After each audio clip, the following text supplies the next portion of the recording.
L'école d'abord. Pour tous les enfants différents. C'est l'école d'abord. Pour notre futur. On veut l'école d'abord. L'école d'abord. Bienvenue dans ce nouveau numéro de notre podcast L'école d'abord par les Élises. Donc, bonjour Élise. Bonjour Élise. Donc aujourd'hui, nous allons aborder la rentrée à l'école maternelle. C'est souvent un moment très très stressant pour les parents, mais aussi Et pour les enseignants. Voilà, et pour les enseignants également. Donc on va essayer déjà de se concentrer sur ce premier jour et ce qui se passe avant en fait. Alors peut-être parler des inscriptions. C'est pas évident, c'est vrai que c'est souvent quelque chose qui est pas forcément évident au niveau des parents de savoir comment s'y prendre. Généralement, la première démarche est d'aller à la mairie de sa ville pour en effet obtenir un certificat d'inscription qu'il faut ensuite remettre à l'école maternelle de secteur. Généralement, on va vous proposer un rendez-vous, on va vous demander effectivement des petites informations sur votre enfant et puis parfois il y a même des petits moments d'adaptation en classe qui se font, mais ça c'est vraiment selon les écoles. Ça se passe généralement les inscriptions entre le mois de janvier jusqu'aux vacances d'été, jusqu'à début juillet. Il vaut mieux s'y prendre un petit peu à l'avance, se renseigner bien quand ont lieu les inscriptions dans votre ville. Voilà, c'est vrai que c'est la grande étape en général. Soit les enfants n'ont jamais été en collectivité, soit parfois ils sont allés en crèche. Élise, est-ce que tu as des différences à nous donner entre déjà la crèche et l'école ? Eh bien, à la crèche, il y a beaucoup d'adultes pour peu d'enfants. Et à l'école, c'est le contraire. Il y a beaucoup d'enfants pour peu d'adultes. Et c'est vrai que c'est normal, c'est la première fois que ça va être une séparation aussi pour les parents. Et souvent, les parents viennent nous dire « Alors, comment s'est passé le premier jour ? Est-ce qu'il a bien mangé à la cantine ?» C'est le moment périscolaire. Ils vont nous demander si l'enfant a bien mangé, s'il a bien dormi, combien de fois il est allé aux toilettes. Mais il faut vous dire que là, nous sommes à l'école. Et peut-être de préciser quand même, la différence avec la crèche aussi, je viens d'y penser, c'est qu'il y a plusieurs équipes. C'est pas la même équipe qui va faire, on va dire, les activités, ensuite le moment de cantine, le moment de sieste. Nous, on a plusieurs personnels différents. Oui, il y a donc l'équipe enseignante, donc avec la direction, l'équipe des animateurs qui va s'occuper du temps périscolaire, donc ça veut dire avant l'école, donc entre 7h et 8h30 selon les endroits. Ensuite, entre 11h30 et 10h30, le temps du midi. Et puis, le temps pour le goûter, jusqu'à 18h, 18h30, selon les écoles. Et il y a aussi les ASEM. Les ASEM qui ont un rôle particulier et qui aident beaucoup les enseignants en classe et qui, selon les écoles, peuvent s'occuper des temps de sieste, qui sont aussi là sur le temps du midi. Et ce sont uniquement d'ailleurs ces fameuses ASEM ou ATSEM, pareil on les appelle différemment selon les endroits, qui peuvent changer les enfants. Ce sont ni les animateurs ni les enseignants. Ce sont uniquement elles qui sont habilitées au change parce qu'effectivement les accidents ça arrive. Et j'en profite pour tout de suite aborder le problème de la propreté des enfants. Alors ça, c'est un gros stress aussi, n'est-ce pas, Élise ? Oui, la plupart des parents, des amis que vous avez autour de vous, dès qu'on évoque la rentrée en petite section, c'est « Et il est toujours pas propre, on est fin juillet, il est toujours pas propre, on a pourtant essayé, on le laisse en slip, on le laisse en culotte toute la journée dans la maison. » et on le pose sur les toilettes non-stop, on le met sur le pose sans arrêt. Et ça marche pas, donnez-nous des conseils. Et là, il faut juste lâcher du lest. Enfin, c'est pas grave. Il ou elle d'ailleurs, ne sera peut-être pas propre. Le jour de la rentrée, il faut savoir que c'est plus une condition pour entrer à l'école. Depuis que l'école maternelle est obligatoire à l'âge de 3 ans, ce n'est plus une condition pour entrer à l'école. Dans les faits, c'est vrai que ça va être plus pratique, mais il faut surtout qu'il y ait une cohérence. Si vous dites, on va essayer, on essaye tous ensemble avec l'enseignant, la SEM, mais il faut... De toute façon, l'enfant sentira votre stress. Donc, si vous vous stressez là-dessus, si vous lui mettez une grosse pression, ça va être difficile pour lui. Alors moi, j'ai toujours entendu dire qu'il y avait un petit test à faire. C'est parce que effectivement, l'enfant n'est peut-être pas prêt physiologiquement. Et ça, ce que vous pouvez faire, c'est regarder comment votre enfant monte les marches d'un escalier. Si il met les 2 pieds à chaque fois sur les marches, donc il ne monte pas jambe après jambe, on va dire, qu'il s'arrête à chaque fois qu'il met un pied, puis l'autre pied, il lève une jambe, il remet l'autre pied à chaque fois, ça veut dire qu'il n'est pas prêt à être propre. C'est une histoire de sphincter, je crois, je sais pas exactement, mais en tout cas, il y a quelque chose qui fait que ça se détermine par effectivement la montée des marches. Après, ce n'est pas parce que votre enfant monte les marches comme un adulte, en gros, que nécessairement il est psychologiquement prêt à être propre. Maintenant, il faut savoir quand même que généralement, la propreté s'acquiert parfois même juste la veille de la rentrée parce que il y a quand même une pression autour de l'enfant qui va rentrer à l'école. Donc voilà, parfois ça se fait juste avant. Parfois certains sont propres bien avant d'ailleurs. Et puis, je sais que certains d'entre vous s'inquiètent surtout pour les moments de sieste. Alors oui, il y a des accidents lors de la sieste à l'école. Ce n'est pas pour autant qu'on va mettre une couche à votre enfant. Donc surtout, n'en mettez pas dans ses affaires et ne mettez pas de couche à votre enfant les premiers jours d'école, même si votre enfant n'est pas propre, parce que nous lui retirerons à l'école. Donc, vous aurez bien sûr l'obligation même de déposer des changes propres et donc votre enfant sera changé par les ASEM, ATSEM à l'école. Donc, pas de couche à l'école, même Ouais. si l'enfant n'est pas propre. Même si l'enfant n'est pas propre. Après, moi, en de nombreuses années de direction d'école maternelle, il m'est arrivé une seule fois d'avoir un enfant qui n'était pas propre pour des raisons de santé. Donc, c'est extrêmement rare sur des milliers et des milliers d'enfants que j'ai pu scolariser en école maternelle. Ça ne m'est quasiment jamais arrivé qu'il y ait des enfants pas propres. Et toi, Élise, en classe, parce que je ne sais pas si vous avez très bien compris, donc moi, je suis quand même directrice d'école maternelle et donc Élise est enseignante en maternelle. Et toi, Élise, ça t'est arrivé d'avoir des enfants pas propres en classe? Oui, mais bon. Pas un problème. Non, c'est vraiment pas un Mais problème. comment ça se passe? Mettons, un enfant fait Eh pipi ben, sur lui, un on lui enfant- hurle dessus, c'est ça? Évidemment, évidemment. Et on lui demande d'aller se changer. Non, un enfant, déjà, on essaye surtout. Alors, sachez que ça arrive en petite section et ça peut aussi arriver en moyenne section et en grande section. Surtout, nous, ce qu'on fait en premier, c'est ne pas stigmatiser l'enfant. On va pas lui dire, oh là, tu t'es encore fait pipi dessus. Non, mais franchement, non, mais c'est dégoûtant, arrête. T'aurais pu demander pour aller aux toilettes et lâcher ton jeu et aller faire pipi. Non. On va lui dire, on va lui faire un petit signe discret en disant, si, parce que parfois les enfants ne s'en rendent pas compte. On leur dit, je crois qu'il y a eu un petit accident, on va aller voir avec la SEM, ou alors on va se débrouiller, puis on va te changer, tu seras quand même plus à l'aise pour les activités. On dédramatise. Oui, et puis c'est vrai que ça va pas se passer en classe, hein. On va pas changer votre enfant en classe. Il y a des pièces qui sont dédiées. Il y a même des petites douchettes dans les écoles, si jamais il y a un accident plus grave. Les ASEM sont tout à fait habituées et elles non plus ne stigmatisent absolument pas les enfants. Après, il va y avoir quand même des passages réguliers aux toilettes, des présentations, comme on dit. Alors, c'est selon les écoles. Il n'y a plus le passage à 8h30 aux toilettes, puis à l'arrivée. Ce que vous pouvez faire, vous, en tant que parent, c'est le matin, vous proposer à votre enfant d'aller aux toilettes avant d'entrer en classe, déjà, parce que peut-être que le matin, vous avez été un petit peu pressé, après le lait du matin, le petit déjeuner du matin, c'était un petit peu la course. Vous arrivez, vous pouvez lui proposer, et souvent les professeurs demandent qu'il y ait un petit temps avec le parent avant d'entrer en classe. Et ensuite, ça dépend des écoles. Certaines écoles envoient la SEM avec une moitié de classe pour aller aux toilettes. D'autres, moi je sais que ma classe est juste à côté des toilettes, donc ils y vont deux par deux. Ils sont assez autonomes là-dessus. Je leur apprends en début d'année à être assez autonomes là-dessus. Et ce qui permet aussi ils y vont quand ils en ont envie. Mais ça, je trouve ça beaucoup plus pratique. Oui, c'est vrai que donc il y a plusieurs façons de procéder. Je sais qu'il y a on change un petit peu de sujet, mais on est toujours bien sûr sur la rentrée à l'école maternelle. Les parents s'inquiètent aussi pas mal de la séparation des premiers jours et du fait que les enfants pleurent, ne veuillent pas quitter leurs parents. Qu'est-ce qu'on peut conseiller aux parents? On peut conseiller déjà de bien leur expliquer. Et il y aura quand même des pleurs. Après, nous, en tant qu'enseignants, on ne le prend pas personnellement. D'ailleurs, en tant que nouvelle enseignante ou enseignant, ne le prenez pas personnellement. Les enfants pleurent. Nous, on est là pour accueillir leurs émotions. Et puis, petit à petit, soit vous essayez, en tant qu'enseignant, de faire diversion, soit vous essayez de les rassurer. Ça va passer.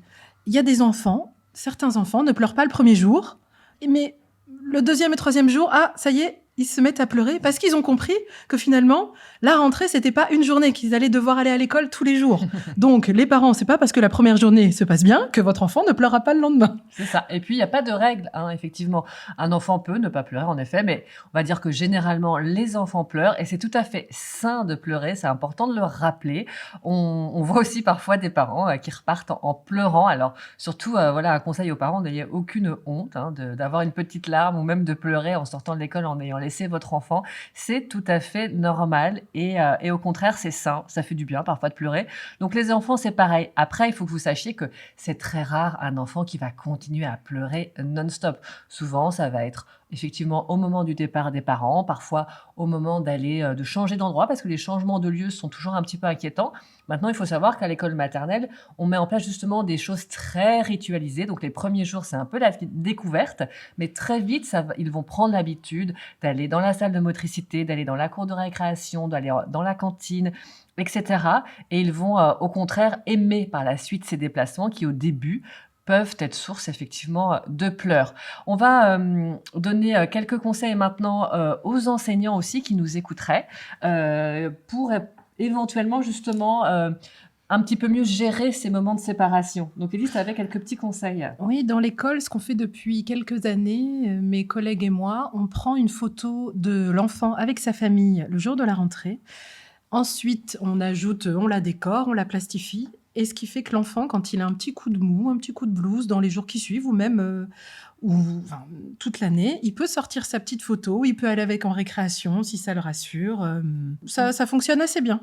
Et puis aussi, effectivement, il peut y avoir moins de contact entre les parents et les enseignants, puisque comme on vous l'a expliqué, il y a différents types de personnel dans une école, et parfois, vous n'aurez pas nécessairement, alors là je parle aux parents, l'occasion de revoir l'enseignante ou l'enseignant le soir en récupérant votre enfant s'il reste par exemple au goûter du soir. Et donc, le conseil aussi à donner alors aux familles et aux enseignants, c'est aux familles de bien donner leur adresse mail, une adresse mail, et donc aux enseignants de recueillir l'adresse mail des parents. Vous avez parfois, alors c'est pas dans toutes les écoles, mais il y a l'ENT qui existe. On a aussi toutes les adresses mail des parents, on peut envoyer un message. Alors, aux parents, si jamais vous apprenez que ça existe dans l'école de votre enfant, surtout installez bien l'ENT. Et sinon, communiquez vos adresses mail, bien sûr, votre numéro de téléphone, etc. Ça, normalement, c'est sur la fiche d'urgence que vous avez dû remplir ou vous allez remplir rapidement. Et donc, effectivement, un petit mail de la part de l'enseignante ou de l'enseignant le premier jour ou la première semaine, ça peut toujours effectivement être un moyen de rassurer aussi les familles et les enfants. Surtout qu'en petite section, certains enfants ne s'expriment pas, et ceux qui s'expriment ne se souviennent pas forcément de tout ce qu'ils ont fait dans la journée, et c'est un peu frustrant en tant que parent, le soir, quand on dit « Bon alors, ta journée, ça s'est bien passé, qu'est-ce que tu as fait ?» L'enfant répond « Je me souviens plus ». Alors, rappelez-vous que lorsque vous rentrez de votre journée de travail, vous n'avez pas forcément envie d'en parler. Quand votre conjoint ou votre conjointe vous dit « Bah alors, ta journée, comment c'était ?» Vous avez envie de passer à autre chose, donc pensez à votre enfant, peut-être qu'il n'a pas envie d'en parler, et peut-être, effectivement, il ne s'en souvient plus.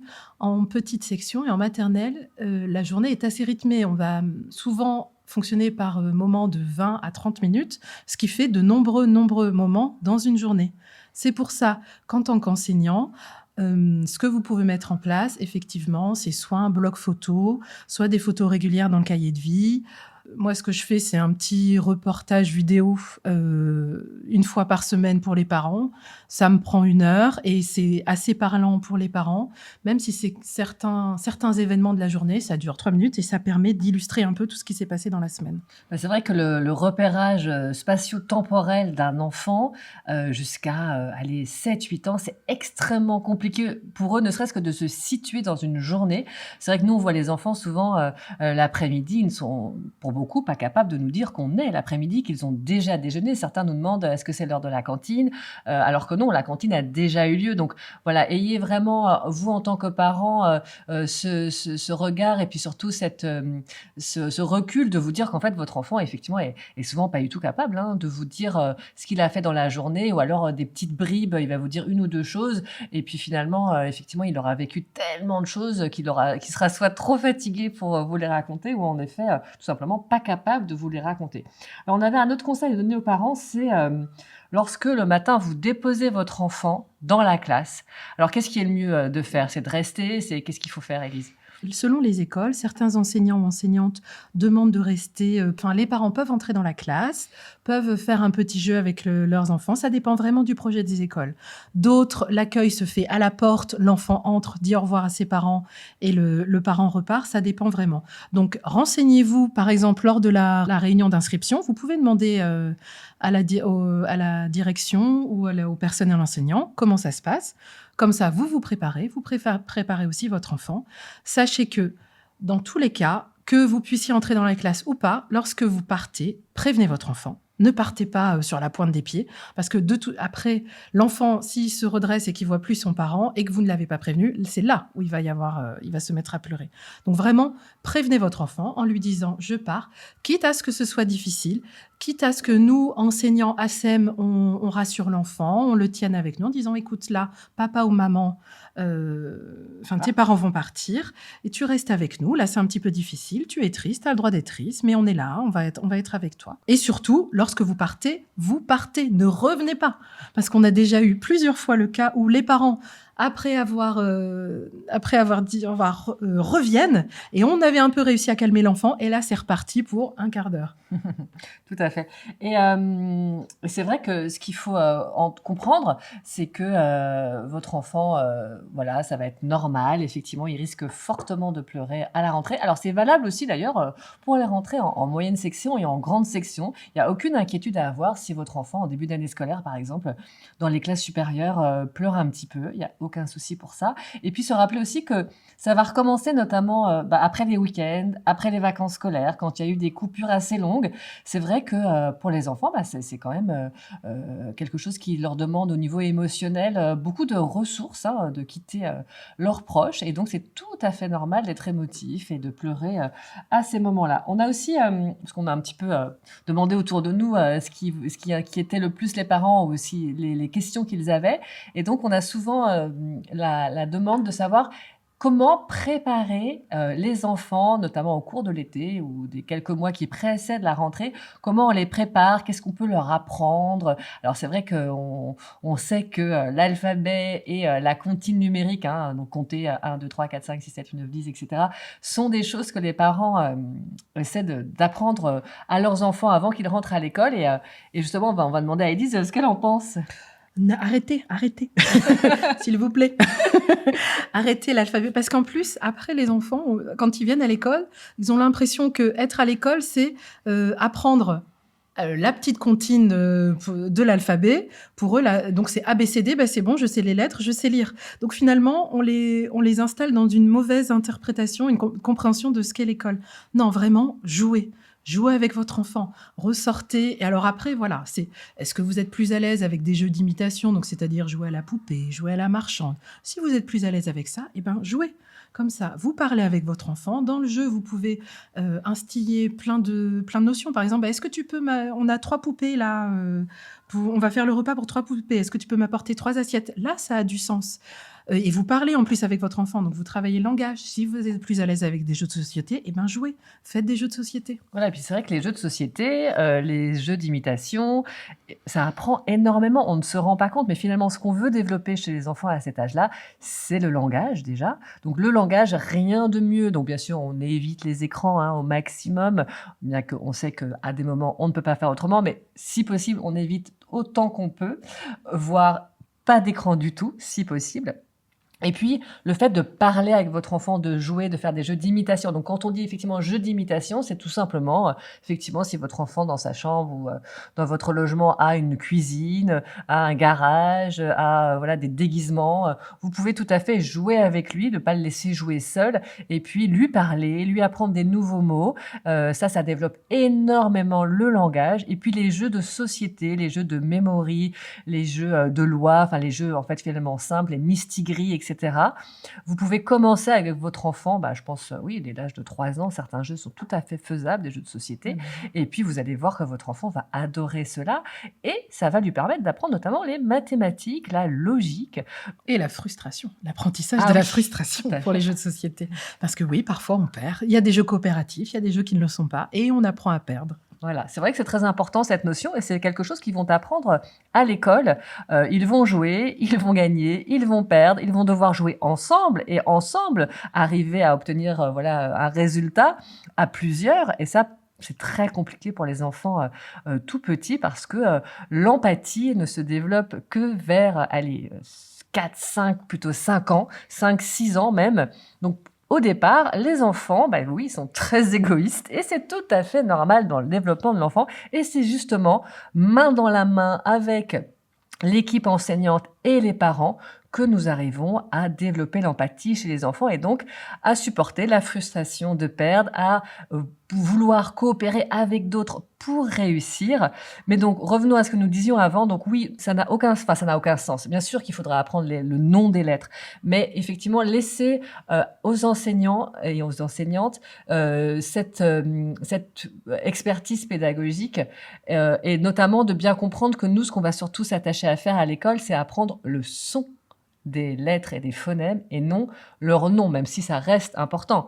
Toujours à propos des jeux, j'ai beaucoup de parents qui me disent « Mais nous, on habite dans des petits appartements.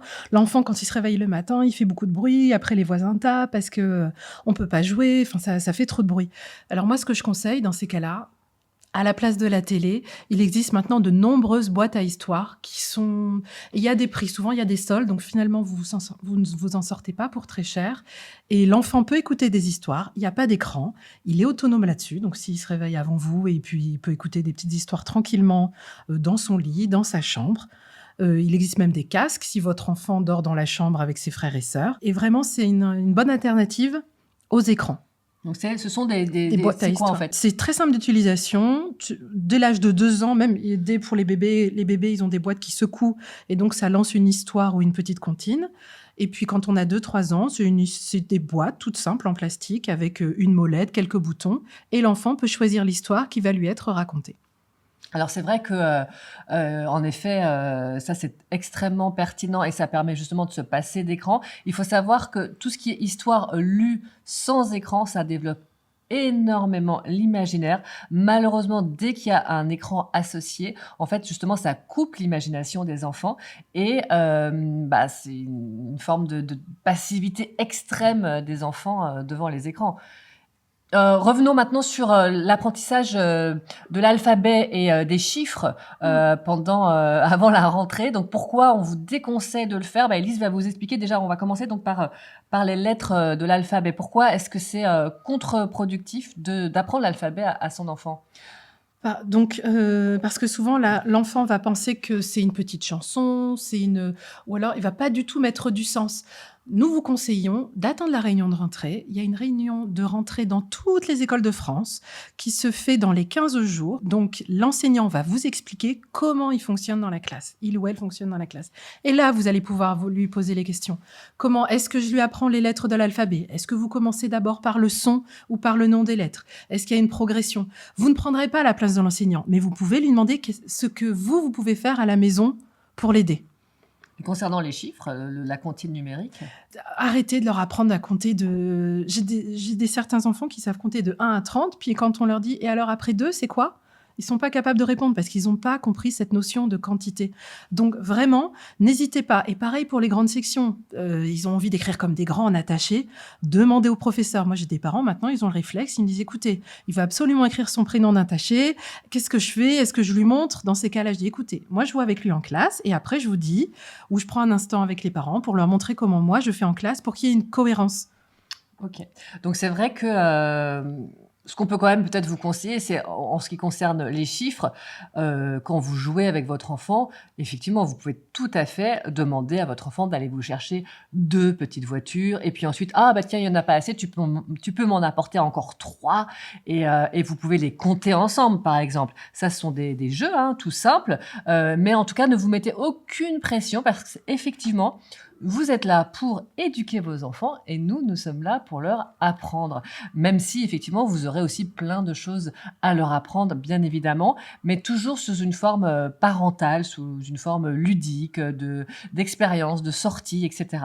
Maintenant, je voudrais qu'on parle un petit peu des journées d'école et notamment autre chose qui stresse énormément les parents, c'est les bobos, c'est les disputes entre enfants et notamment les bobos faits entre enfants. Donc déjà, sachez que ça arrive, n'est-ce pas Élise? Eh oui. Votre enfant sera mordra peut-être son camarade. Sachez qu'en petite section, les enfants n'ont pas forcément la parole, et même s'ils l'ont, les émotions les submergent, et oui, ça peut arriver. Maintenant, on va éviter les bagarres entre parents devant l'école. Voilà, ça c'est vraiment un conseil aussi de directrice d'école, c'est vous avez un souci avec un autre enfant, une autre famille, ça peut arriver, évidemment. Nous vivons en collectivité, nous travaillons avec beaucoup d'adultes et d'enfants. Donc vous aurez aussi forcément des liens qui vont se créer avec d'autres parents, d'autres familles, d'autres enfants. Si un problème émerge, une dispute se crée, effectivement une altercation a lieu, surtout n'agissez pas de votre côté en allant voir les familles. Il faut systématiquement un médiateur, et la meilleure médiation, c'est la direction de l'école ou l'enseignante éventuellement ou l'enseignant. Mais surtout, ne réglez pas les choses par vous-même parce que malheureusement, l'expérience montre que ça dégénère. Et donc, en effet, comme disait Élise, les enfants, quand ils n'ont pas la parole, souvent mordent. C'est le cas beaucoup à la crèche d'ailleurs. On entend beaucoup parler de morsures. Et c'est vrai qu'on a plutôt ce type de comportement chez les enfants plus jeunes et ça change. Après, ça va être plus des choses verbales qui sont aussi, ceci dit, à contrôler. Et notamment en termes de disputes, peut-être on peut parler de ce que nous, on met en place à l'école et qui se développe de plus en plus sur le territoire français, qui s'appelle les messages clairs. Alors déjà, on vous explique qu'est-ce qu'un message clair. C'est vrai que mon conjoint, quand il a vu sa fille faire des messages clairs avec ses Playmobil, il s'est un petit peu demandé dans quelle école il était tombé. Mais bref.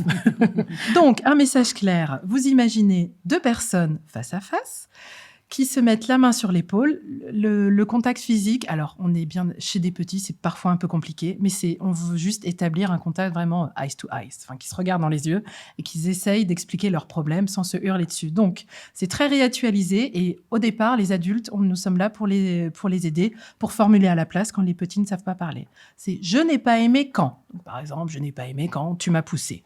Cela m'a rendu, ça c'est une phase très importante pour que l'enfant en face commence à comprendre ce que ressent l'autre. Ça m'a rendu triste, ça m'a mis en colère. Et la phase de réparation, j'aimerais que tu me dises pardon, j'aimerais que tu ne recommences plus. Et donc, ça apprend aux enfants, petit à petit, avec l'appui des adultes, à exprimer ce qu'ils ressentent, à exprimer pourquoi ça leur plaît pas, et à essayer de trouver des solutions, et à parler de façon constructive. Tout à fait. Et ce qu'il faut savoir, c'est que, alors ça c'est vraiment effectivement pour régler les conflits. Alors après, d'autres écoles ont d'autres méthodes. Si ce n'est pas la méthode qu'utilise l'école dans laquelle vous scolarisez vos enfants, ils ont sans doute d'autres façons de procéder. Vous pouvez leur demander. Maintenant, quand il y a un bobo plus important, alors souvent les bobos d'ailleurs, c'est les enfants qui tombent, qui se cognent, qui s'éraflent. Eh bien, on soigne les enfants à l'école. Donc évidemment, on ne va pas les laisser avec leurs blessures. Donc on va les soigner. On a un registre des petits accidents de l'école. Donc, on va noter, et ça, c'est très important parce que, mettons, vous récupérez votre enfant le soir avec une blessure, eh bien, si jamais la personne qui vous remet votre enfant n'est pas au courant de comment a eu lieu cette blessure, normalement, c'est consigné dans le cahier et cette personne peut aller regarder. Alors, nous, c'est vrai que dans notre école, ce qu'on fait, c'est qu'on prévient systématiquement les parents. Je ne sais pas si c'est le cas partout, mais ce qui est certain, c'est que si il y a un bobo ou un accident, on va dire, qui nécessite une poche de glace, qui a fait saigner votre enfant, on va évidemment vous appeler, vous proposer même de venir si vous le souhaitez pour récupérer votre enfant.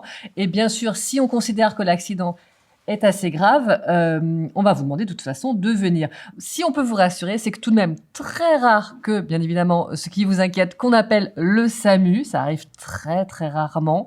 Les accidents graves arrivent très très peu. Et ce qui me fait rebondir, si jamais vous changez de numéro de téléphone, donnez-le nous. Parce qu'il m'est déjà arrivé effectivement de vouloir appeler un parent parce que l'enfant était tombé dans la cour.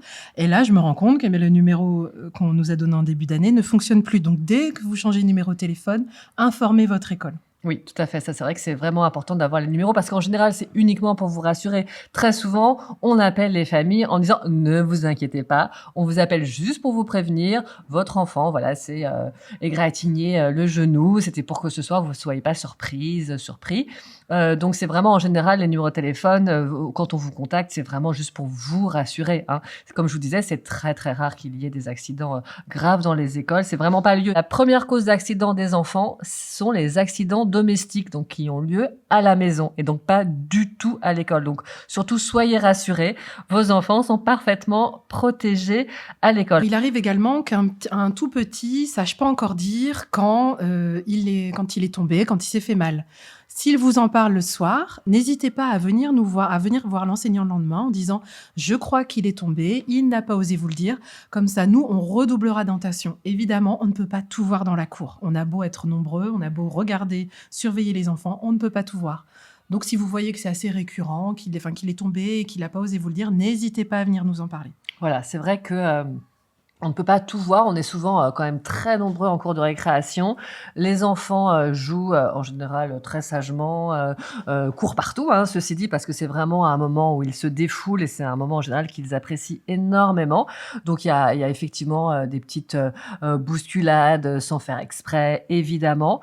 Et en effet, il y a des enfants qui ne verbalisent pas ces moments-là parce que parfois ils s'en fichent aussi, tout simplement. Certains sont très endurcis et ne pleurent même pas.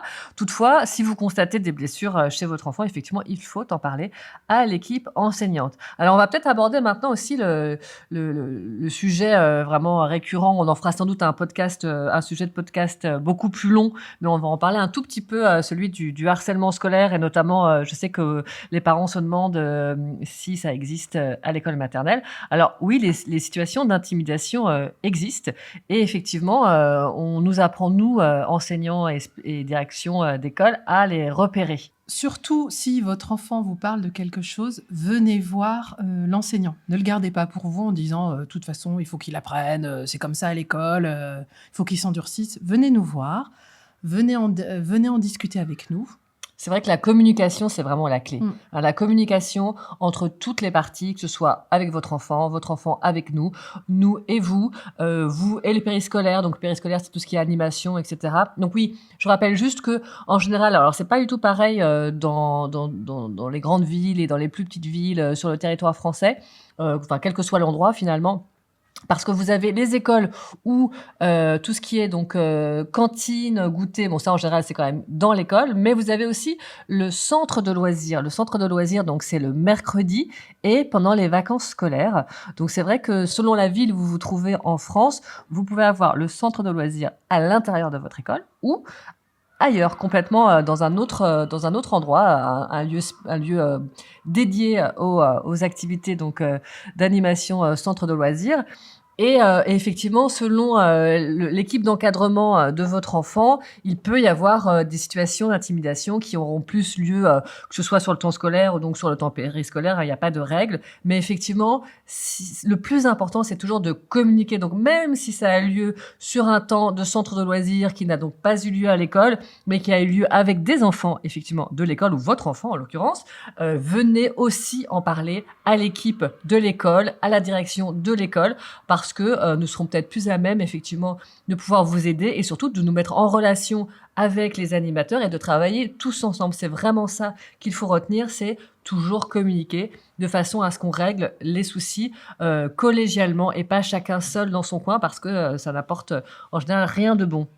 Le matin à 8h20, 8h30, quand vous déposez votre enfant, on n'aura peut-être pas le temps d'entrer dans une grande discussion, mais vous pouvez dire, écoutez, j'aimerais vous rencontrer pour vous parler de tel sujet et on prend rendez-vous tout simplement. Puis une fois de plus, les mails, ça peut être tout à fait intéressant aussi parce que selon que vous déposiez votre enfant très tôt le matin, parce que dans certaines villes, il y a un accueil du matin ou que vous déposiez votre enfant effectivement au moment où l'école commence. Donc là, vous voyez en général l'enseignante de votre enfant. Il est quand même toujours important, effectivement, selon les situations, de prendre un rendez-vous, de prendre le temps de vraiment pouvoir se parler. Donc, n'hésitez pas à envoyer également un mail à l'école. Et la déconnexion numérique. Alors, sachez que nous ne répondrons pas à 22h à vos mails. Oui, voilà, ça c'est vrai que le week-end, enfin quoique, ça m'arrive quand même de répondre le week-end, mais bon, disons que effectivement, tout le monde a le droit à la déconnexion numérique et au repos, parce que c'est très important quand on s'occupe d'enfants. Effectivement, il faut qu'on se ressource, nous aussi, et vous aussi également. Donc, on évite effectivement les messages le soir très tard, en tout cas de répondre, et vous de la même façon, hein. Et puis les messages le week-end ou pendant les vacances scolaires. On va peut-être parler aussi de ce qui peut faire peur aux parents, parce que j'en ai beaucoup entendu parler. C'est eh bien les enseignants qui lèvent le ton, qui parfois sont obligés de recadrer une classe entière. Est-ce que tu peux, bon, même si on est bien d'accord que c'est à éviter, toutefois ça peut arriver dans certaines situations, parce que il faut vous rappeler quand même qu'une classe d'école, alors maternelle, élémentaire confondue, hein, c'est entre bon, il y a des classes dédoublées, mais elles sont quand même encore assez rares à 15-17 élèves, mais sinon une classe c'est à peu près entre 24 et 30 élèves, avec parfois l'enseignant seul dans la classe. Ça, il faut quand même l'entendre. Et donc dans ces cas-là, c'est vrai que moi j'ai commencé, j'avais une trentaine de tout petits. Alors évidemment, on évite de crier, évidemment, on évite de hausser le ton.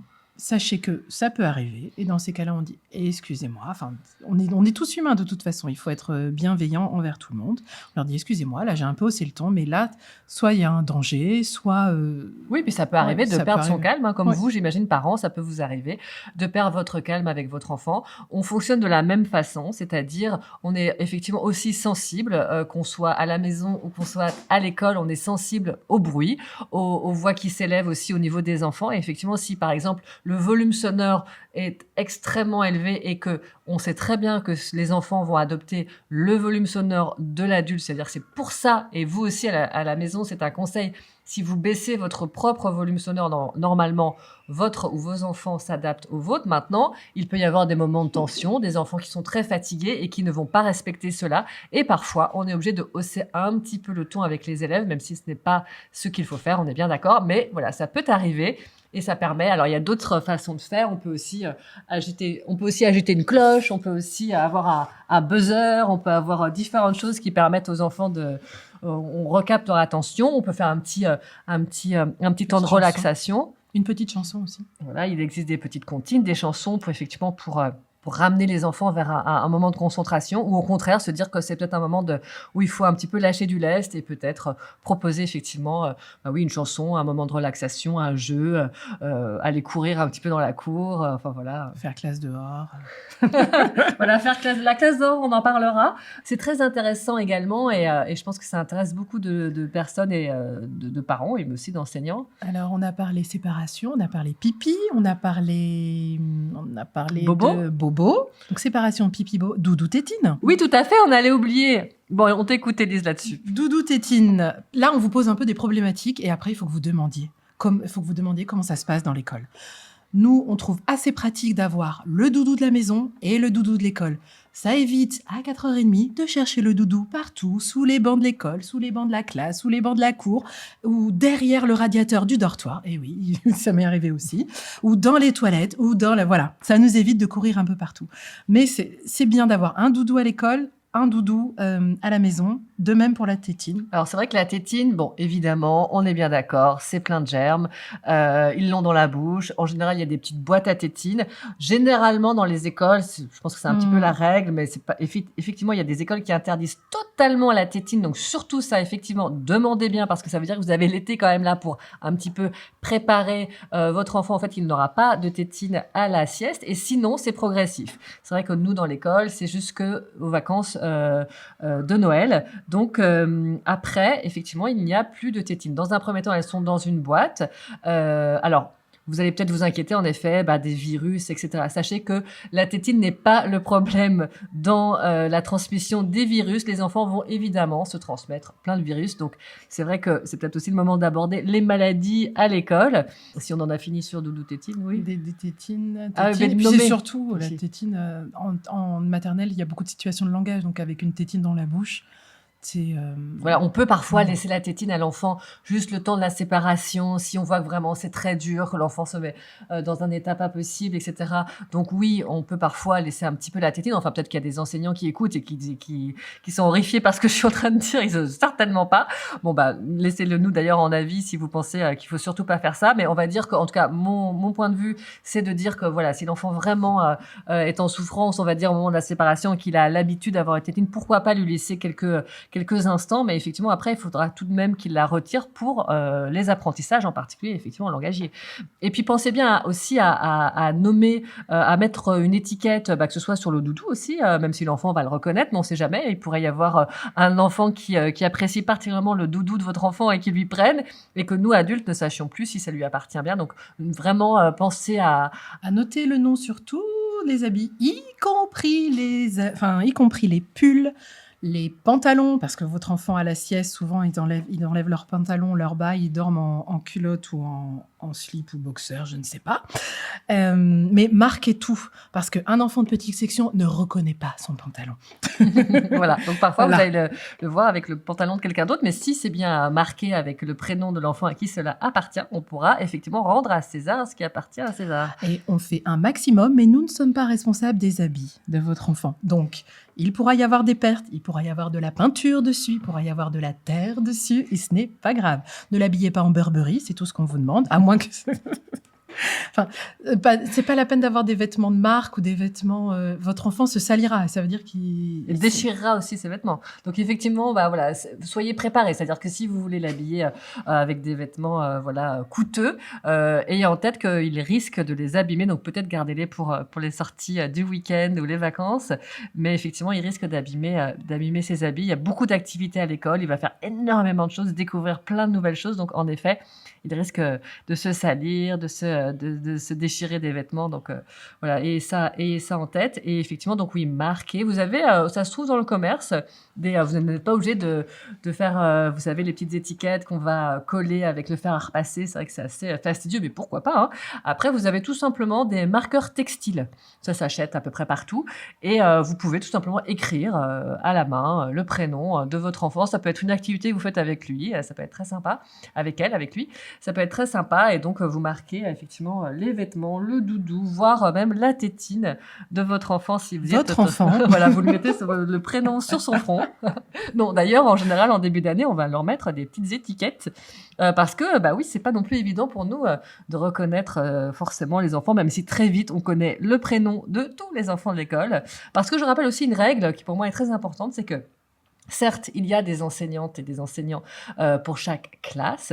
Maintenant, c'est aussi très important que l'école fonctionne en communauté éducative et que les enseignants de chaque classe soient aussi des référents pour les autres élèves des autres classes et donc assez rapidement connaissent le prénom de tous les enfants de l'école. Tu connais tous les enfants de l'école, Inès ? Presque. Ah, Alors, j'en confonds certains et je m'en excuse à chaque fois, mais presque. Non, et puis c'est important quand un élève me dit « Oui, non, mais c'est ma maîtresse ». Alors non, je ne suis pas.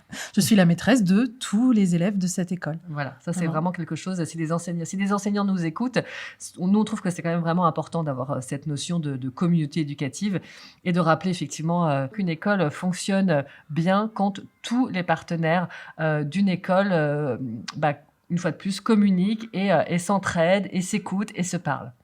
Puis on ne peut pas demander à des enfants de coopérer si les enseignants, enfin, ça c'est mon avis, ne coopèrent pas non plus. Voilà. Si On sait que les parents et les adultes en général sont vraiment un modèle pour les enfants et que les enfants ont tendance à énormément imiter d'abord leurs parents et ensuite effectivement les autres adultes de leur vie. D'ailleurs, enseignants ou parents, si jamais vous avez un conflit entre vous, ne le faites pas, ne vous disputez pas devant l'enfant. De toute façon, on est là pour que l'enfant se sente bien, pour que ça se passe bien. Donc, s'il y a un conflit, ça doit être en dehors de l'enfant et on n'en parle pas à l'enfant. Il faut faire ça en bonne intelligence, prendre rendez-vous, discuter de ce désaccord et ne surtout pas impliquer l'enfant. Voilà, donc je pense que nous sommes arrivés au terme de cet épisode sur l'entrée à l'école maternelle. On espère que ça vous a plu. Surtout, laissez-nous votre avis sous notre podcast. Ça nous fait énormément plaisir de vous lire. Prochain numéro, ce sera sur l'entrée à l'école élémentaire, donc principalement le CP, mais aussi les autres classes. En tout cas, pour les futurs enfants qui rentreront donc à l'école maternelle très prochainement, on vous souhaite une très très belle rentrée. Ça va être un moment formidable. Alors peut-être fait de pleurs, etc. Mais ne vous inquiétez pas, les parents, tout va rentrer dans l'ordre et votre enfant, a priori, va adorer très très vite aller à l'école.